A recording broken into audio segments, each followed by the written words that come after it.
Dan posisi guru tuduh ini semestinya ada yang mengatakan lebih tinggi derajatnya daripada bapak dan ibu. Nah ini mohon maaf, karena apa?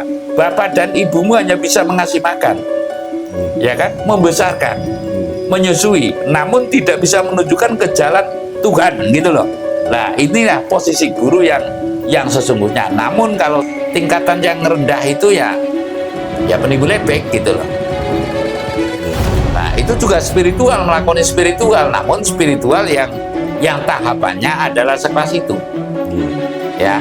Nah lalu di atasnya itu ya perdukunan lah. Kalau dari penimbul hebet menjadi dukun itu nggak bisa. Artinya begini, dukun itu tentu bisa menjadi penimbul hebet.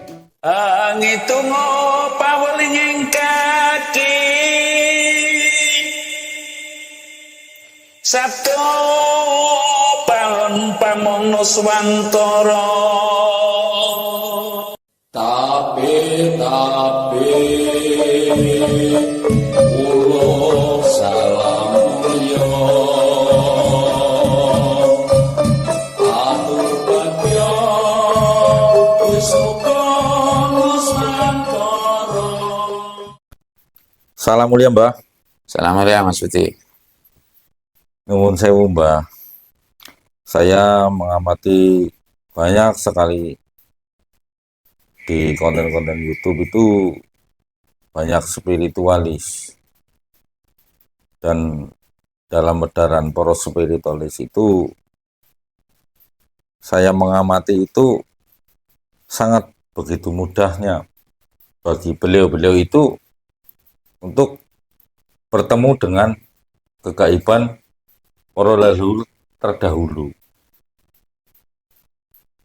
Kadang ada yang bisa setiap saat itu bertemu dengan Yang Semar, kadang ada yang bertemu dengan Yang Brawijaya dan lain sebagainya.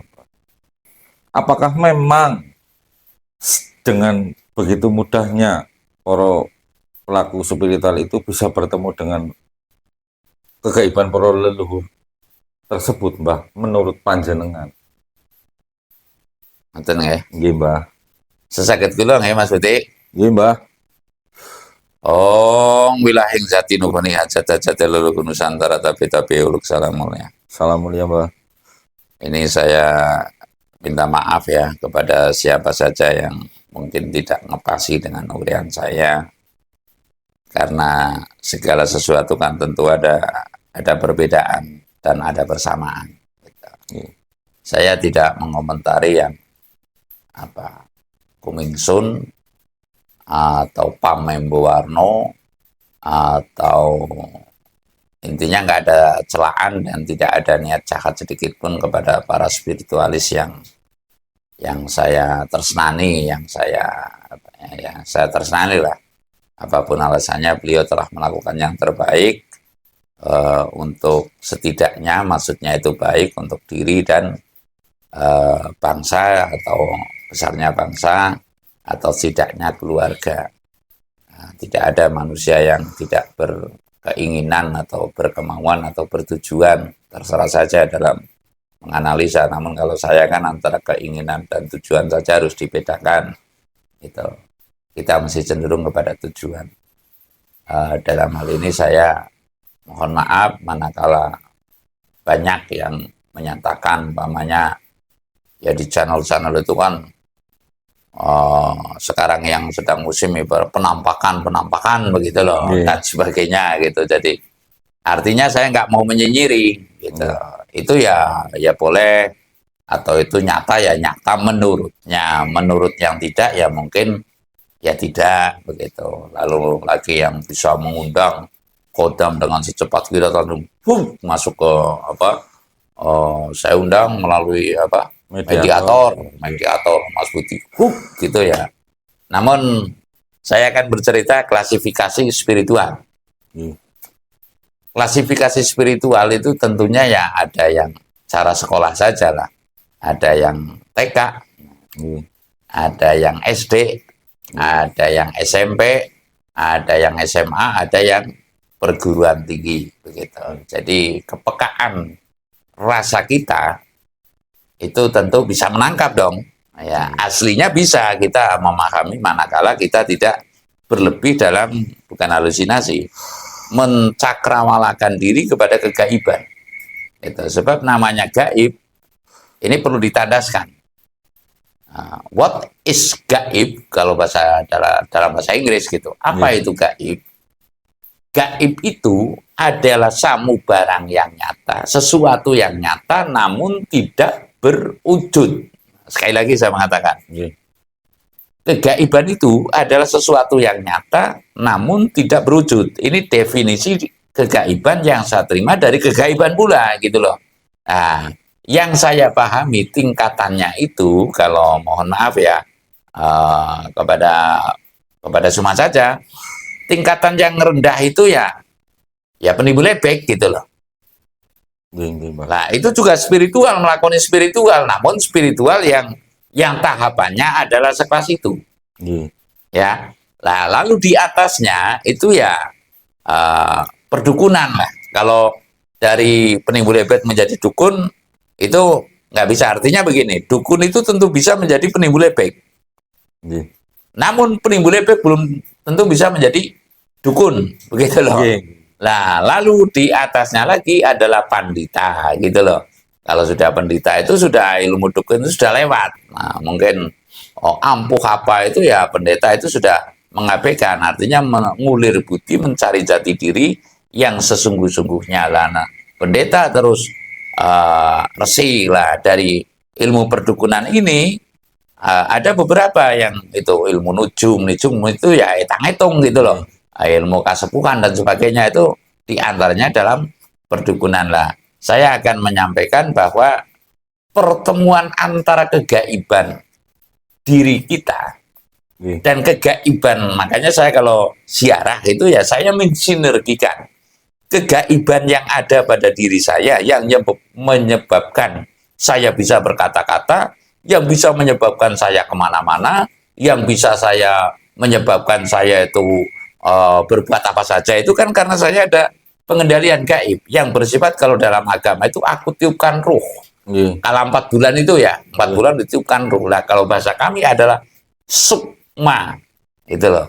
Jadi aku tiupkan sukma anyaran ini. Sukma anyarannya adalah sukma yang baru yang diikuti oleh sukma leluhur ya, atau arwah leluhur ya. Karena begini, ketika mengapa kalau orang itu sedang hamil itu disarankan untuk tidak keluar kala maghrib, untuk tidak keluar kala beduk atau siang hari pas tengeng-tengenge gitu loh.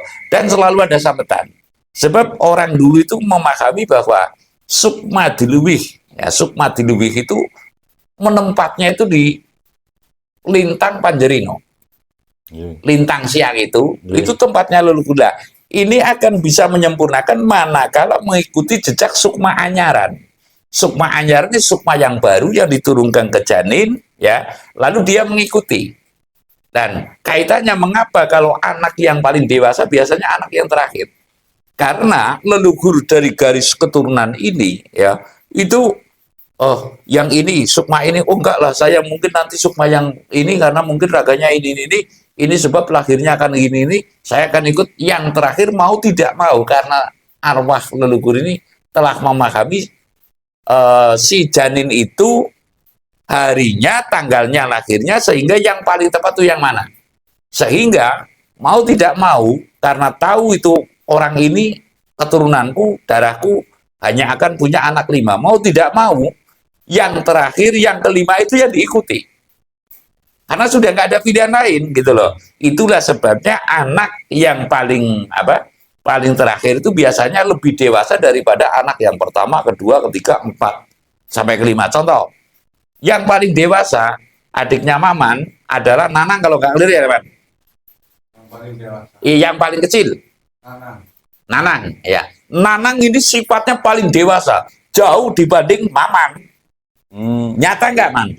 Sangat prihatin, sangat gemi, nastiti, ngati-hati lah. Ini sekilas ya. Artinya saya mengatakan di sini, jadi klasifikasi spiritualis apabila yang saya maksud belum memahami, belum mengerti dirinya sendiri, niscaya adalah kategorinya itu masih keinginan atau angan-angan, saya nggak mengatakan halusinasi ya, arahnya ke halusinasi atau pengangen-angen yang diyakini. Bisa paham nggak ini? Ya, pengangen-angennya saya itu, saya adalah kata ibu saya dan kata buku dan kata lagu, saya adalah Wahyu Kolosebo umpamanya gitu loh. Loh, saya mengangen-angen mungkin ini yang diceritakan dalam lagu Kolosebo dan sehingga saya nanti akan menjadi ya Kolosebo gitu loh. Tigdoyo tanpa aji dan sebagainya lah. Kemungkinan ini adalah tahap yang demikian sehingga kita perlu mengantisipasi. Intinya spiritualis yang jati itu memahami dirinya yang sepaham-pahamnya. Ada diri kita itu, di dalam diri kita yang saya maksud ada sukma anyaran, ada sukma sejati, ada sukma diluwih gitu loh. Lah ada yang jangkungi, ada yang nyinungi. Nah ini pemahaman saya loh, yang tidak mungkin didapat dari textbook, lalu nggak ada gitu, karena penghayatan kami di hutan-hutan. Artinya ketika saya semedi, Ki ini ada yang mengikuti kamu, sing nyinungi kamu. Kamu 40 hari ke depan harus bisa mengendalikan dirimu karena kamu akan kesinungan dasamuka ibaratnya. Nah ini mesti paham gitu loh, mesti paham. Mengendalikan diri, wah kalau saya nggak paham, Rahwanorojo atau dasamuka, sifat saya adalah seperti dasamuka. Umpamanya ini kamu ada yang jangkungi ini. Nah kalau jangkungi itu di luar, tapi kalau nyinungi itu masuk. Artinya menempel pada setidaknya kepada rambut dan atau kulit. Nah, makanya kadang setiap manusia itu ada rambut yang tahu-tahu ada rambutnya panjang. Ini berarti sudah sedang kesinungan. Nah, di situ pasti akan perubahan sikap, itu pasti ada. Perubahan sikap dari yang mulanya sabar, sering sabar, lalu jadi pemarah, atau yang pemarah jadi sabar. Karena ini kesinungan sifat yang seperti itu. Intinya saya menyampaikan bahwa klasifikasi spiritual itu tentu ada, dan lalu klasifikasi spiritual ya seperti yang saya uraikan itu, terendah itu penimbul efek, lalu dukun, lalu pendeta, dan lalu resi. Lah ini tinggal tahapan yang mana lah. Kalau yang sudah memahami seperti pendeta atau yang tertinggi itu adalah resi, tertinggi lagi ada lampu, itu tentu akan cenderung diam. Bukan saya mengaku, tapi ketika saya mendapat kata-kata mohon maaf, akan terjadi amnesti Allah tahap yang kedua umpamanya. Ini kata-kata unik nggak? Unik banget, Mbak. Unik kan? Ya. Kamu akan ketemu dengan akan kemana? Akan ke goleti jodoh asli guru langka. Ini kan kata-kata yang unik. Lah saya ketemu dengan siapa saja, otomatis saya ketemu, tapi saya nggak menceritakan. Umpamanya seperti wilayah yang jati nukuni aja lugu Nusantara tapi beluk salam mula. Yakin rata-rata baru mendengar itu dari saya. Betul. Apa artinya? Juga saya yang tahu. Lalu dari siapa? Kan saya nggak menceritakan dong. Saya ketemu, saya mendapat ini dari si A, si B. Enggak. Karena apa? Yang demikian, kalau diceritakan dengan yang tidak seukuran, itu nanti bisa berhalusinasi. Saya dosa. Begitu loh. Umpamanya saya cerita dengan Mas Reza, saya baru ketemu nih dengan Kaki Putronoyo lah, saya di sana begini. Lah, kalau keinginan tidak sesuai dengan lelakunya, kira-kira rawan majnun nggak kalau kata Kiai? Gila gitu loh. Sangat rawan. Nah itulah dipentingkannya adalah guru tuduh atau guru tuduh untuk sampai kepada tahapan hakikat. Lalu ma'rifatullah tetap dipantau oleh guru tuduh ini, ya taruhlah guru ketokidan lah caranya. Dan posisi guru tuduh ini semestinya ada yang mengatakan lebih tinggi derajatnya daripada bapak dan ibu. Nah ini mohon maaf, karena apa? Bapak dan ibumu hanya bisa mengasih makan, ya kan, membesarkan, menyusui, namun tidak bisa menunjukkan ke jalan Tuhan gitu loh. Nah inilah posisi guru yang sesungguhnya. Namun kalau saya sendiri, saya nggak mau, walaupun saya bisa menuntun ke sana, tapi saya didahulukan. Karena apa? Saya nanti jadi power syndrome apa hierarki apa ya itu? Hierarki itu ya gila kehormatan lah. Setiap santri mesti mencium nanti kalau itu begini, saya dosa dong gitu loh. Jadi intinya klasifikasi spiritual itu ya ada penimbul efek, dukun, lalu pendeta, resi, dan yang paling tinggi tahapannya adalah empu. Empu itu ya sudah mumpuni, sudah memiliki ilmu lahir dan ilmu batin. Jadi pemahaman kepada diri itu lebih penting. Tentunya ada guru tuduh kalau istilah saya untuk bisa mencapai kepada guru patuh, sehingga kelas spiritual ini bukan kelas yang ecek-ecek lah, yang kaleng-kaleng gitu, tapi spiritual yang sejati menuju kepada memayu hayuning bawono. Sebab petunjuk ini bisa ada pamembo warno, Mas Budi. Pamembo warno ini ya kalau istilah agama itu jin yang mengaku malaikat itu loh, dan sebagainya dan sebagainya. Jadi bisa jadi ibaratnya umpamanya yang nempel setan di kursi ini atau di kuda kepang itu nanti mengaku leluhur, kan bisa saja, karena sanksinya kan dia perlu teman, perlu bala gitu. Sebab kalau dalam hitungan Jawa kalau yang mau mendalami persis, lebaran 1000 tahun sudah biasa di sekarang. Bahkan kalau yang sudah ngemat mohon maaf dengan kafur tertentu ya, itu lahir hari ini, matinya pada hari ini, itu sudah bisa dibaca. Nah, ini kalau kafur Jawa yang sejati. Jadi intinya saya tidak akan merendahkan, tidak akan mencibiri, namun klasifikasi spiritual itu patut kita teliti dan kita pahami, sehingga nanti niscaya kita adalah spiritualis yang sejati menuju kepada kemanfaatan atau kemaslahatan umat yang sejati. Saya rasa demikian. Matur nembah nuwun, Mbah. Wedarane jenengan itu sangat sangat memotivasi diri saya, sehingga saya yang lagi ngasuh kawruh ke Mbah itu lebih berhati-hati, Mbah. Matur nembah nuwun, Mbah. Salam mulia. Salam mulia.